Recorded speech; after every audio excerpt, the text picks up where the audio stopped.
Hello and welcome. Tonight, it's weeks to the Anambra governorship election.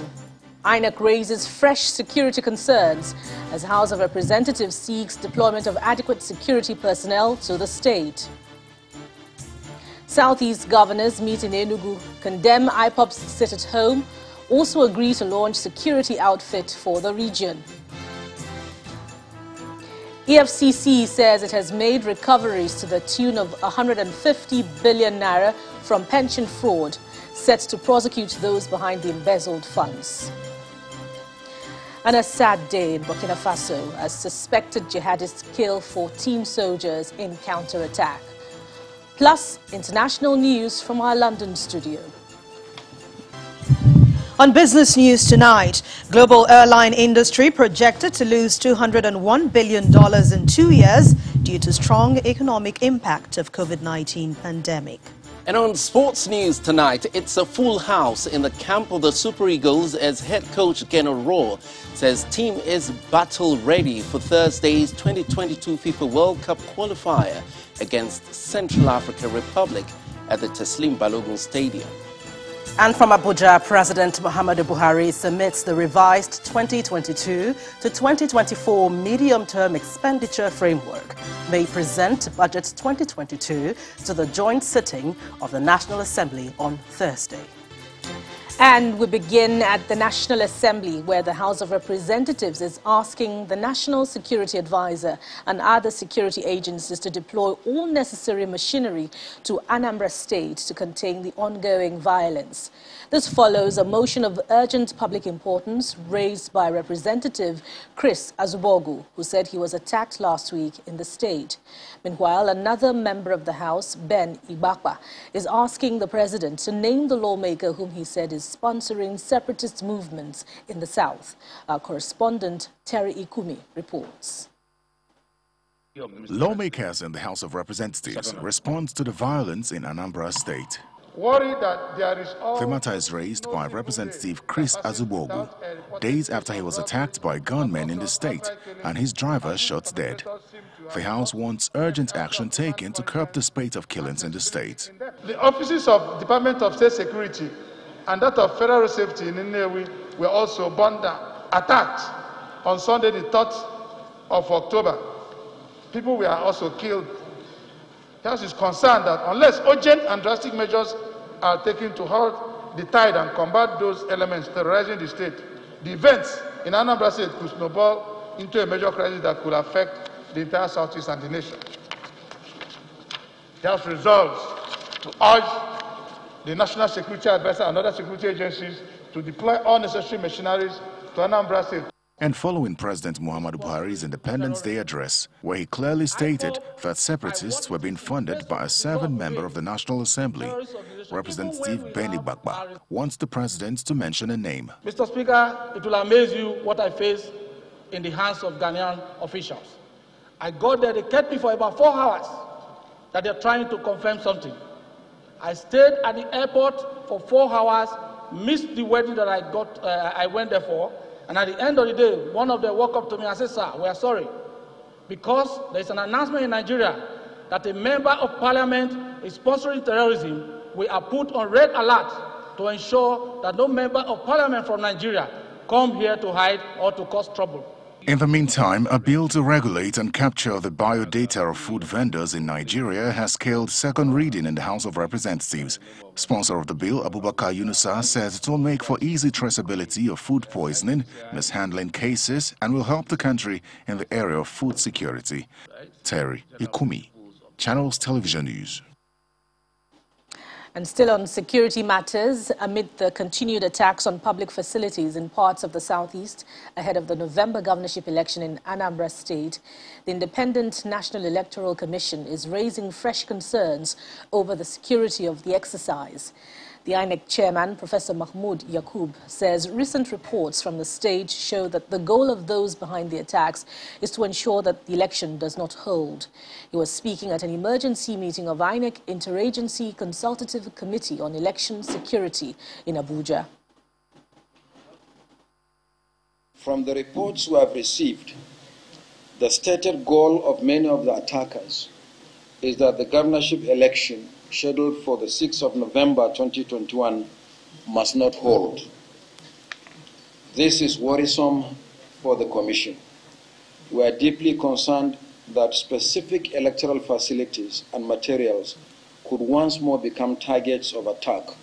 The Commission is particularly concerned about the safety of voters on election day, as well as the safety of election duty staff, including security officials who have become the targets of these attacks as well. The thousands of young Nigerians that we intend to deploy for the election, most of them National Youth Service Corps members and university students, need to be reassured of their personal safety. It is in the light of these recent and seemingly escalating threats that the Commission has convened this emergency meeting. We will continue to work with the security agencies and in consultation with respected opinion leaders in Anambra State and the National Peace Committee to ensure that these hit-and-run attacks do not derail the electoral process.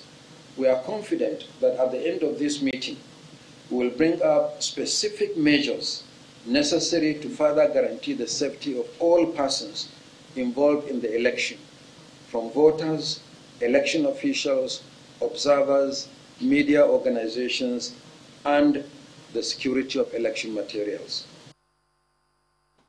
Staying in Anambra State, the governors and leaders of the Southeast region have agreed to join hands with security agencies to stop the killings in the region and end the sit-at-home order. They have also resolved that the Southeast security outfit, Ebubeagu, will be launched in all the Southeast states, promising to pass relevant laws to back it up before the end of the year. These were some of the resolutions made by the governors at their security meeting, which held at the Government House in Enugu State. Ebonyi State Governor and Chairman of the Southeast Governors Forum, David Umahi, says the leaders will work out ways to resolve all the pending issues.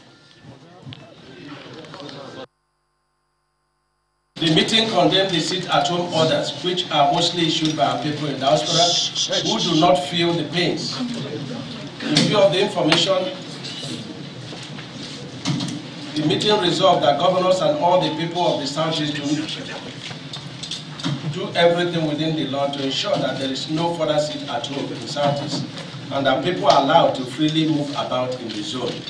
The meeting received the committee report on various matters affecting the Southeast, especially on the issue of security and marginalization of the Southeast people, and resolved to study the reports from the Ohanese worldwide for immediate implementation and engagement with the federal government for amicable settlement of all issues agitating the minds of our people, especially the youths.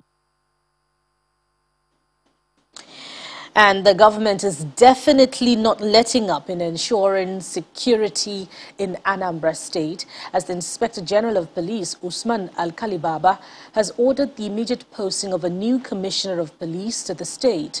The new CP, Echeng Eworo Echeng, takes over from CP Tony Olofu, who has been redeployed to the force headquarters, Abuja.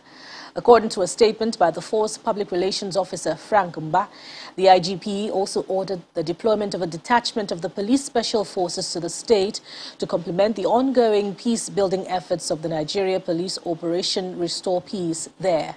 The new Commissioner of Police is expected to mobilize both kinetic and non-kinetic law enforcement and crime-fighting approaches to restore peace. His posting is with immediate effect. In the meantime, the Senate is amending the Compulsory Treatment and Care for Victims of Gunshot Act 2017 to include the establishment of a Medical Assistance Emergency Fund. The bill, which passed second reading in the upper chamber, will also prescribe sanctions to hospitals and medical centers that refuse to treat victims of gunshot wounds. The upper chamber is also seeking solutions to the protracted gridlock which has persisted on access roads to the Apapa Seaport in Lagos. The tale of victims of gunshot wounds denied treatment in hospitals in Nigeria are many. This year, late music producer Ebenezer Ayeni and systems engineer David Nketim Rex were shot by armed robbers in separate incidents in Lagos and Ibadan, but were both denied treatment in hospitals because of the absence of police reports. This is despite a law to ensure the compulsory treatment and care for victims of gunshots. A federal lawmaker from Lagos is amending the Compulsory Treatment and Care for Victims of Gunshots Act 2017 to expand the scope of the legislation. The Compulsory Treatment and Care for Victims of Gunshots Act 2017 attempts to enforce treatment of victims of gunshot injury who prior to its enactment were being refused treatment by hospitals as a result of misinterpretation of Section 4 of the Robbery and Firearms Special Provision. But the Deputy Senate President wants the proposed amendment to include penalties for hospitals who refuse to treat victims of gunshot wounds. Every hospital, public or private, shall receive for treatment, shall. The legal obligation is already mandatory, it's already created. With or without police clearance, with or without monetary deposit, persons with gunshot wounds and criminalizes contravention. It does criminalize contravention. What is the punishment? What is the penalty in the event that they contravene this? Is it provided for? Senator Remi Tinubu also presents a motion on the urgent need to tackle the protracted Apapa gridlock in Lagos and embrace the newly introduced electronic call-up system of admitting trucks into the terminal.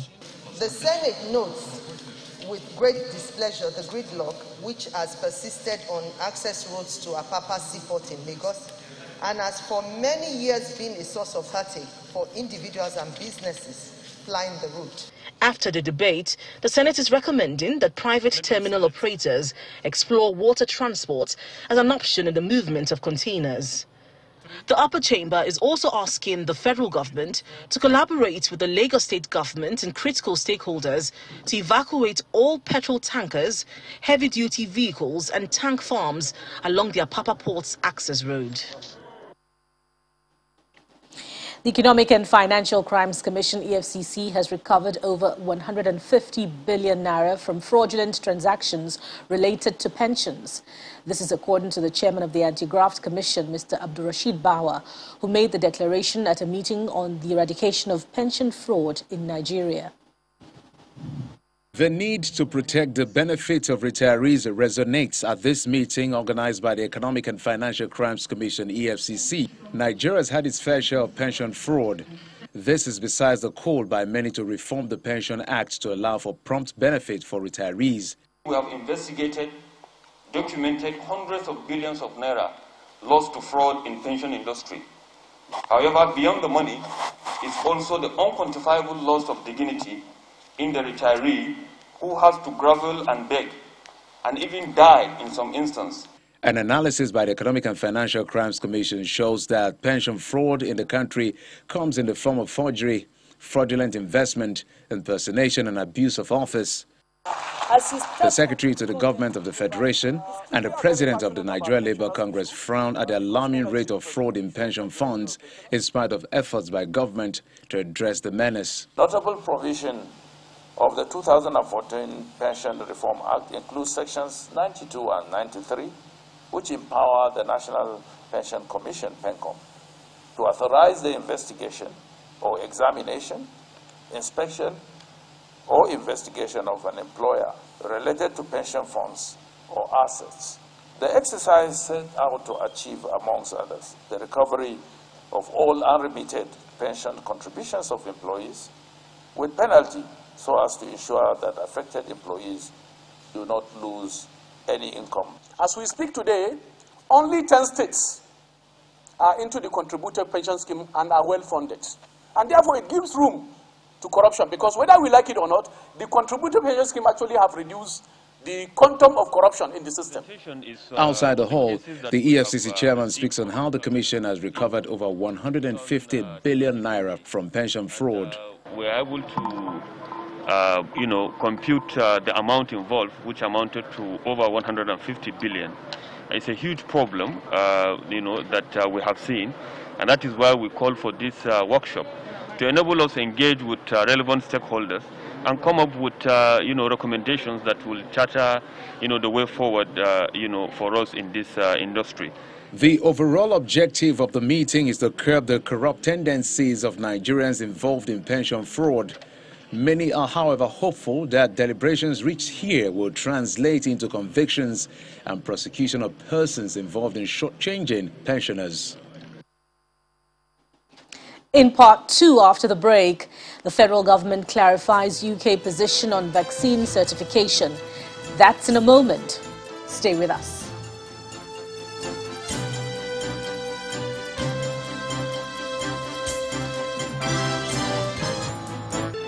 Welcome back. If you've just joined us, you're watching the news at 10 live from Channels Television Lagos. A reminder of our major stories.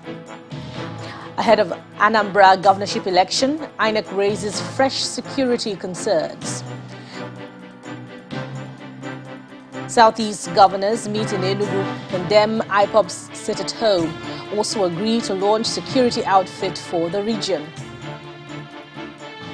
EFCC says it has made recoveries to the tune of 150 billion naira from pension fraud, set to prosecute those behind embezzled funds. And a sad day in Burkina Faso as suspected jihadists kill 14 soldiers in counterattack.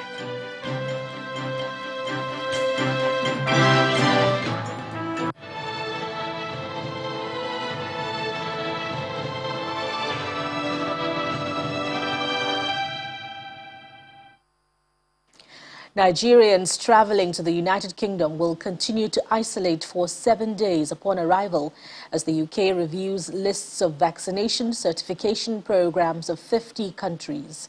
The Executive Director of the National Primary Healthcare Development Agency, Dr. Faisal Shuaib, disclosed this at the bi-weekly briefing in Abuja, insisting that Nigeria is not among the red-listed countries by the UK government in its recent rating. According to him, the UK government is yet to comprehensively review Nigeria's vaccination certification program. The bi-weekly briefing on the ongoing COVID-19 vaccination exercise by the National Primary Healthcare Development Agency begins with the Executive Director giving an update on the vaccination coverage. According to him, over 4.9 million people have been vaccinated in Nigeria, representing 4.4% of the targeted eligible population. However, only a little above 2.1 million of the vaccinated population have received their second doses, representing 1.9% of the eligible population that has been fully vaccinated. He also commented on the latest travel protocol by the United Kingdom and how it affects Nigerians traveling to the UK. Nigeria's status has not changed. Nigeria is not among the red-listed countries that need to mandatorily quarantine for 14 days in a supervised UK facility. The statement released by the UK government is consistent with the press statement released last week that Nigerians will continue to isolate upon arrival to the United Kingdom. This is similar to our requirement that travelers from the UK should isolate for 7 days when they arrive Nigeria. The country representative of the World Health Organization urges the government to scale up vaccination for COVID-19 in order to reach the 40% target set by the WHO by the end of December. WHO has set a target of 10% of the population vaccinated by end of September and 40% by end of December this year. So we would like to urge the Nigerian government through the NPSCDA and with your collaboration to scale up vaccination, to speed up, to reach that target. Nigeria has a targeted population of 101.7 million eligible people to be vaccinated, but so far the country has only fully vaccinated a little above 2.1 million people.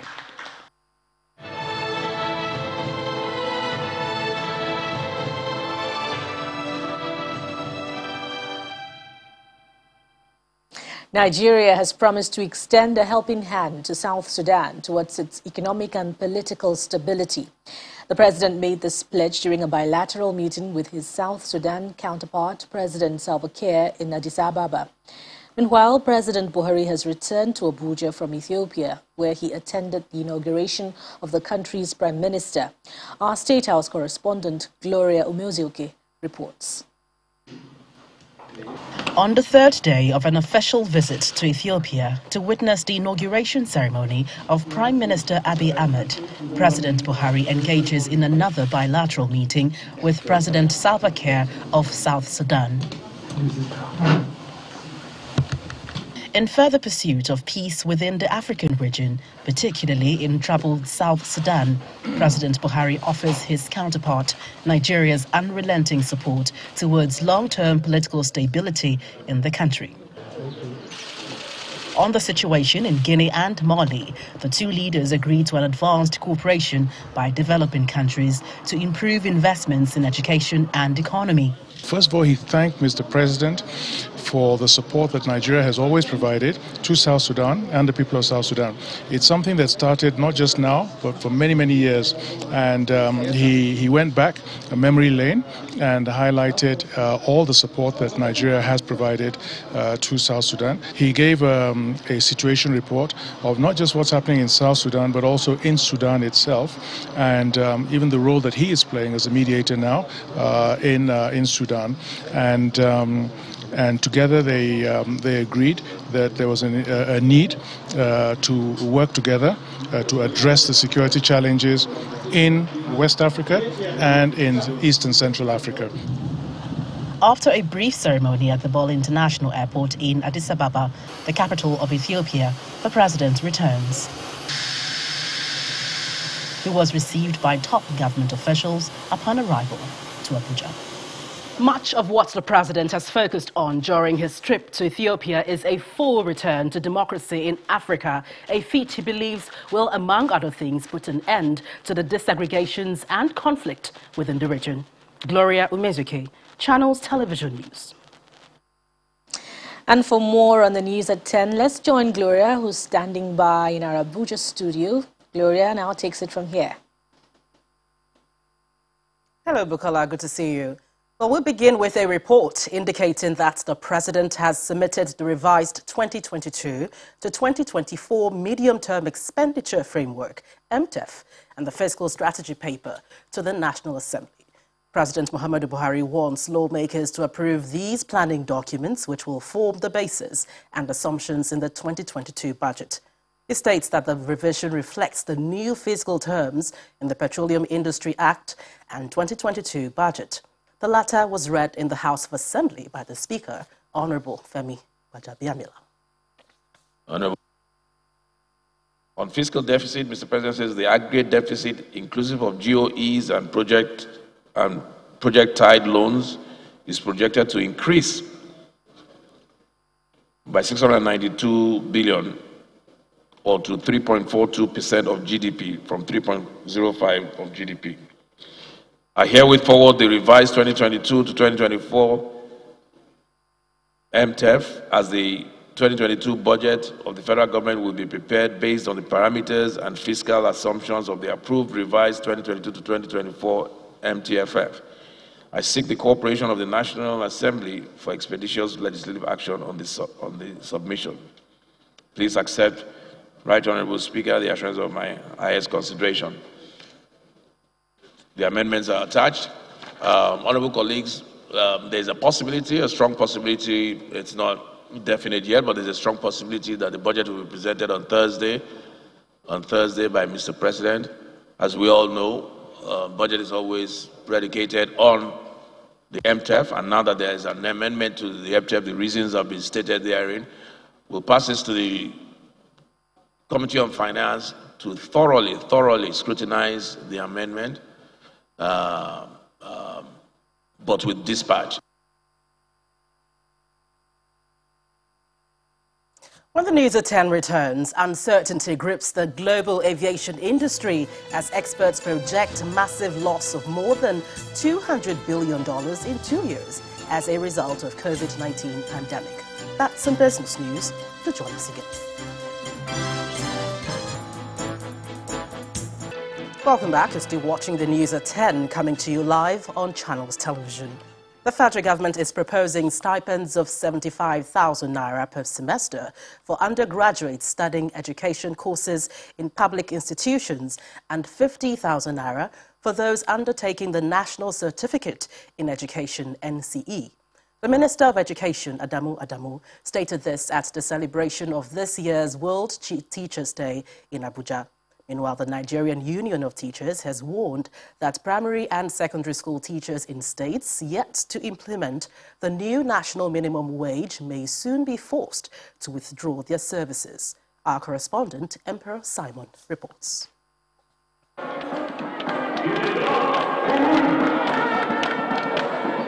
Primary and secondary school teachers from across the 36 states of Nigeria and the Federal Capital Territory converge on the Eagle Square in Abuja for the celebration of the 2021 World Teachers' Day.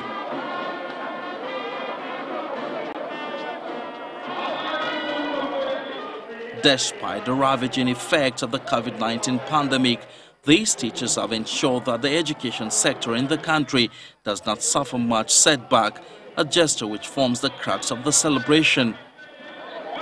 The federal government announces special bursary and scholarship awards for undergraduate students studying education-related courses in public institutions and NCE students. They will be paid stipends during the course of their program, and when they complete, they will automatically be employed by the sponsoring states. But the president of the Nigerian Union of Teachers, NUT, raises concern over the non-implementation of the national minimum wage by some state governors. Some state governments are yet to implement the provision of National Minimum Wage Act for teachers since it was signed into law in 2018. Failure to do so, NUT will have no option than to call on teachers in the affected state to withdraw their service without further notice. In 2020, President Muhammadu Buhari promised to enhance teachers' remuneration, increase their retirement age from 60 years to 65 years, and service years from 35 to 40 years. A promise the president, speaking through the Minister of State for Education, says is being worked out. The Federal Ministry of Education has commenced the pilot implementation of the increase in retirement age to 65 years or 40 years of service for teachers and education officers. Guidelines to ensure seamless implementation are being worked at. The general view here is that teachers in Nigeria have done very well, especially considering their role in the face of the COVID-19 pandemic. But one thing these teachers are hoping to see is a reflection of this commendation and appreciation on their welfare, as promised by the federal government. Emperor Simon, Channels Television News. Travelers who ply the Uyo-Ikotipene Road in Akwa Ibom State may now experience a smooth drive as the state government has fulfilled its promise of rehabilitating the 25-kilometer road. The President of the Senate, Senator Ahmed Lawan, who was special guest at the commissioning, praised the state government for completing the project. Created in 1987, Akwa Ibom is currently the highest oil and gas producing state in the country, so it would be expected that the state should boast of world-class infrastructure. One of such that has brought people out of their homes today is the 25-kilometer Uyo-Ikotipene Road. It's a federal road that connects Uyo, the Akwa Ibom state capital, to Ikotipene and other parts of the state. It is economically important as it also links Akwa Ibom to Abia and Imo states. So you're all welcome. The construction of the road was initiated by the Godswill Akpabio administration and was completed by the current administration led by Governor Udom Emmanuel. It is one of the federal roads constructed by the Akwa Ibom state government. The President of the Senate of the Federal Republic of Nigeria. The President of Senate, Ahmed Lawan, is here to commission the project. He commends Governor Udom Emmanuel's commitment to the provision of people-oriented projects. What we have done is to hold the hand of the federal government and to say I am ready for development, not only in my state, but the entire country. Governor Udom Emmanuel says his commitment to the completion of the project is in line with his promise of a better life for the people. Roads remain critically strategic to our completion agenda. We are trying to make sure we link the entire state by this quality of roads. The beneficiaries of the infrastructure expressed their pleasure. This road, since the creation of Akwa Ibom State in 1987, has been a single-lane road. It has been a death trap. I want to thank him here, thank the wife, thank the deputy governor, thank his executive council for finding it fit to take this road to what we have.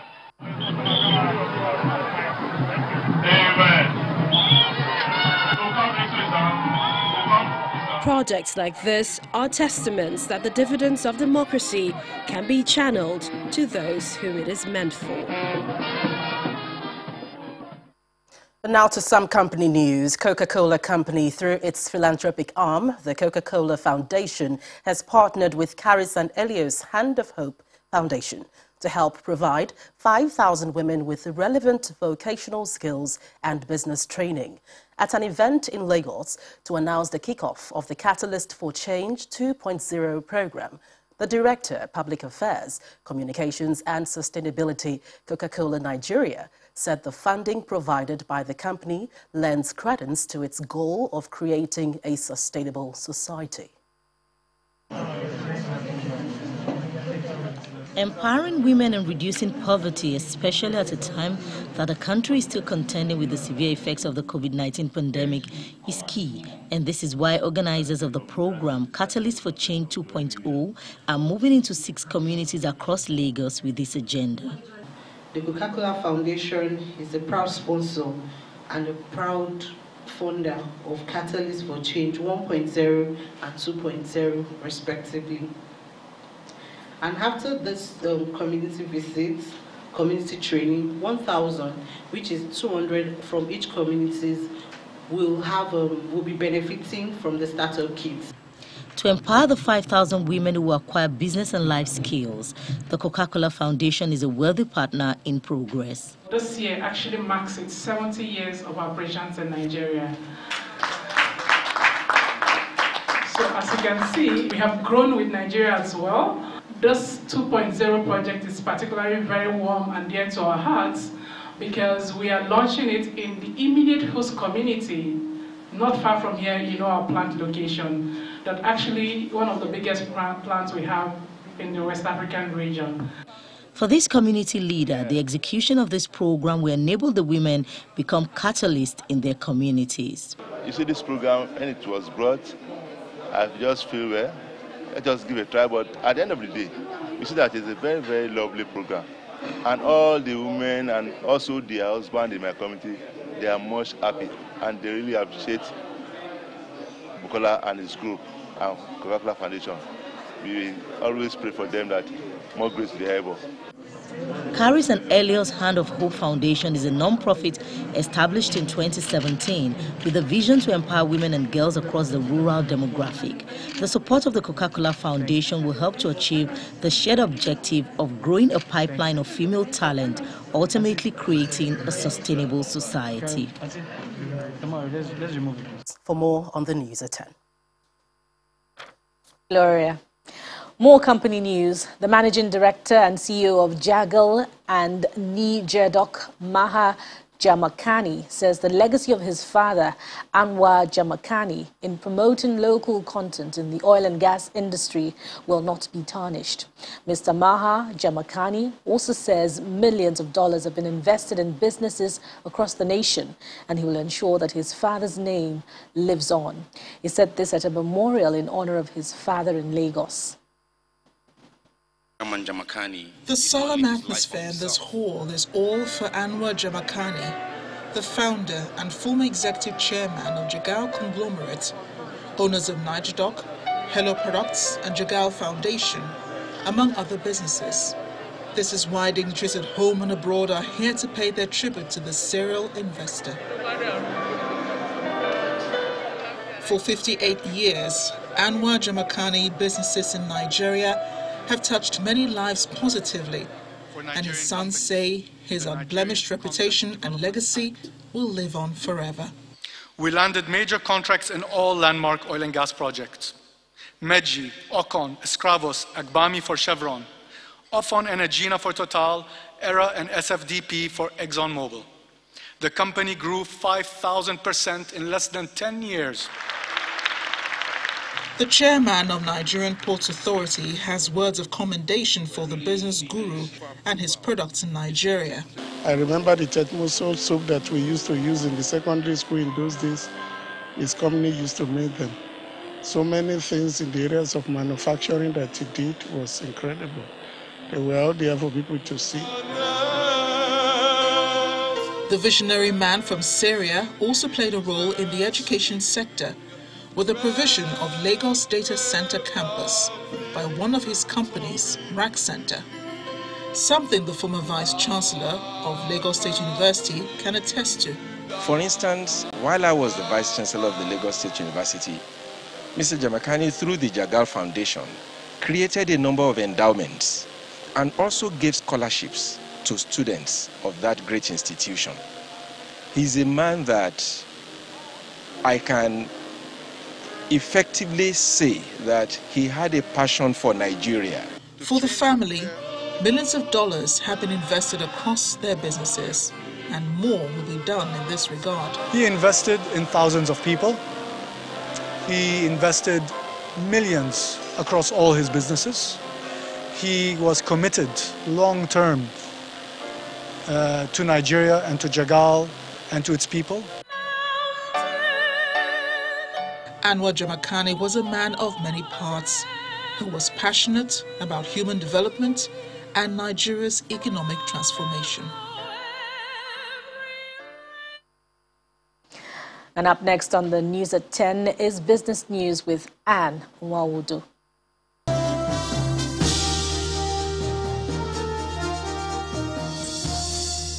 Thank you, Bukola.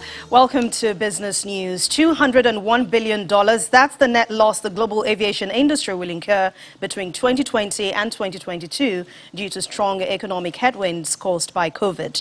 The Director General of the International Air Transport Association, Will Wash, also made this known to a large gathering of CEOs. He says although the situation has been slowly improving in recent months, the pandemic has ravaged the aviation industry worldwide, especially as travel restrictions to curb the spread of coronavirus infections sapped demand. He also mentions the overall global revenues this year are expected to grow 26.7% to $472 billion, while the industry's losses are all expected to fall to $11.6 billion next year before returning to profitability in the year 2023. Nigeria needs to have the right policy and the regulatory framework that will allow an enabling investment environment for the advancement of the country's economy, and that's according to the Lagos Chamber of Commerce and Industry. In a statement released to journalists, the president of LCCI, Ms. Stoki Mabogunje, explains that the policies and regulations must foster business competitiveness at national, sub-regional, continental, and global levels, while the environments must also support businesses, preserve investments and create jobs. She also mentions the genuine commitment to implementing key reforms will not only stimulate output growth, it would also put the nation on a path of macroeconomic stability over the medium term. And let's head to the stock market, where it's still bouncing its way upwards today as it ends Tuesday's trading session with another significant gain. Ini John Mekwa has the details.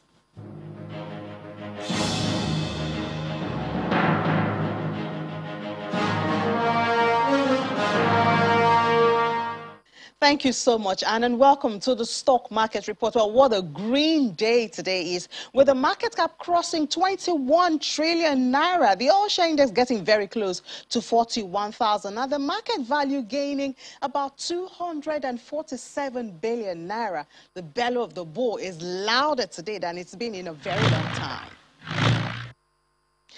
massive increase on the activity chart, almost 300 more deals than yesterday to close at 4,382, over 100% more in volume, as almost 433 million units were traded for 3.12 billion naira. What's a profitable trading session today? Now for the top trade, FBN Holding was a shining star again today, trading over 46 million units of its shares and closing almost 10% higher at 9 naira, when this is combined with Airtel Africa following its buyback intention, which seemed to have driven their share price up 6.29%. It's no wonder the bull is having a field day. Now, taking a step back, analysts are trying to understand if this is bargain hunting following drawback in previous sessions.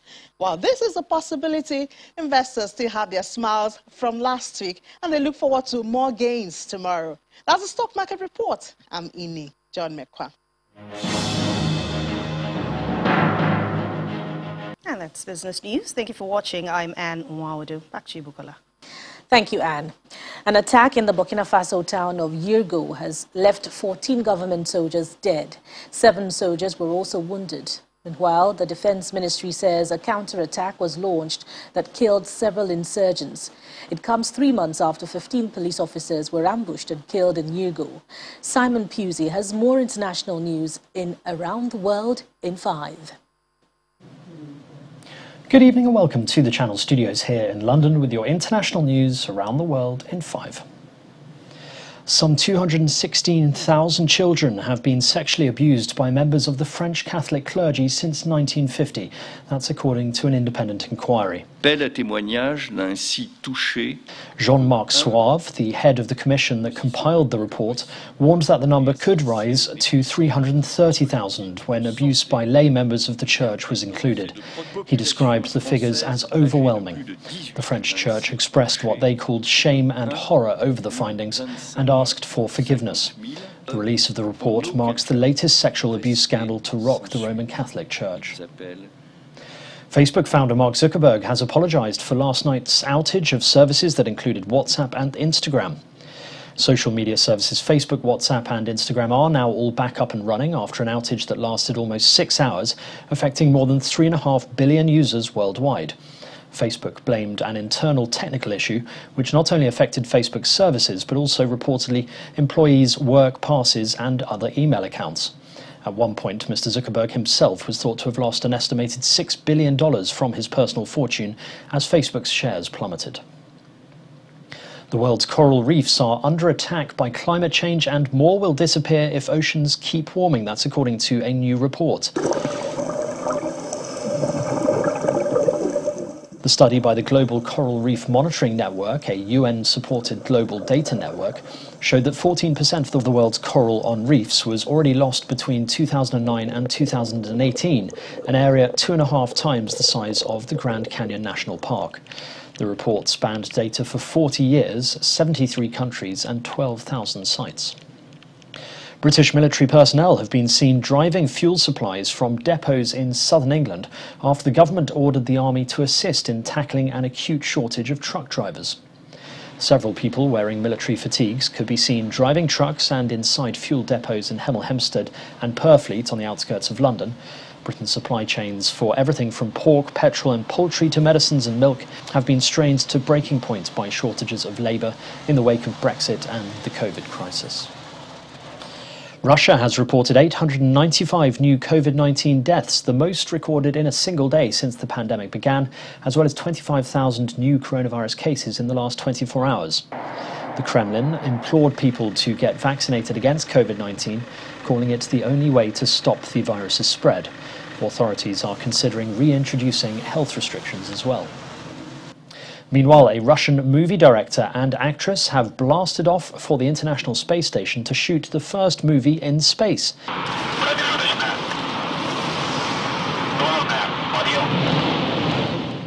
Russian state media provided blanket and patriotic coverage of the event. The mission is designed to get in first before a Hollywood project announced earlier this year by actor Tom Cruise together with NASA and SpaceX. It is the latest twist in decades of Russia-US space rivalry.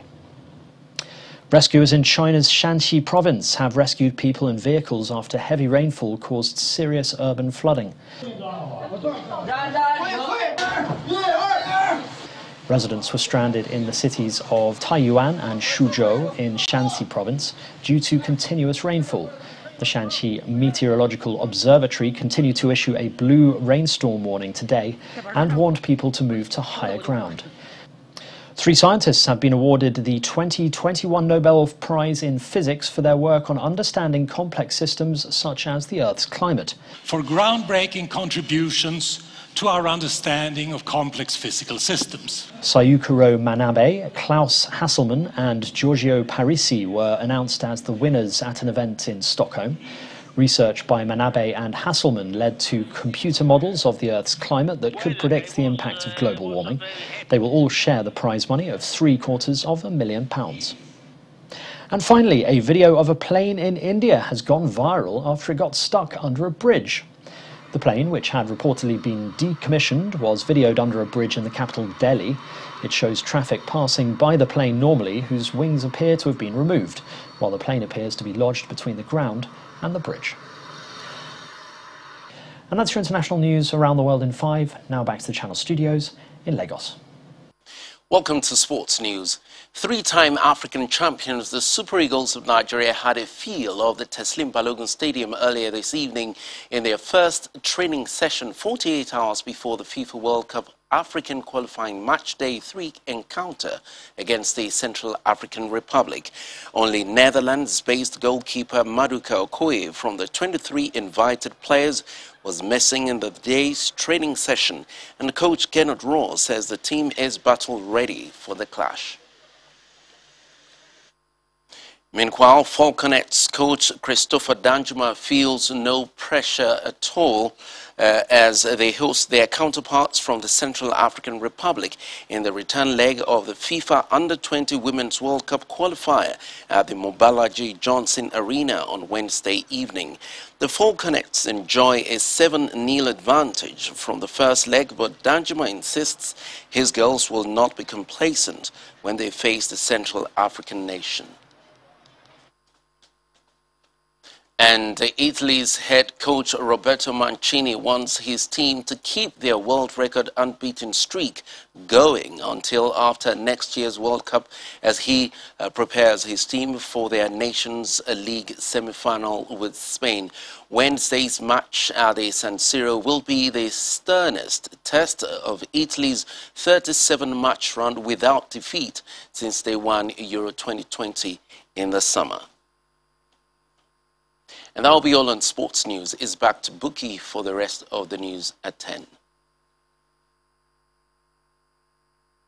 Thank you, Kayode. And the main news again.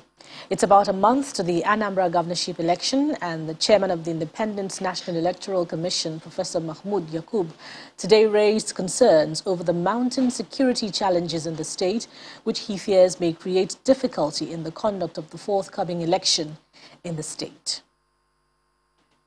And that's it on the news at 10 on Channels Television. And from all of us here, it's good night.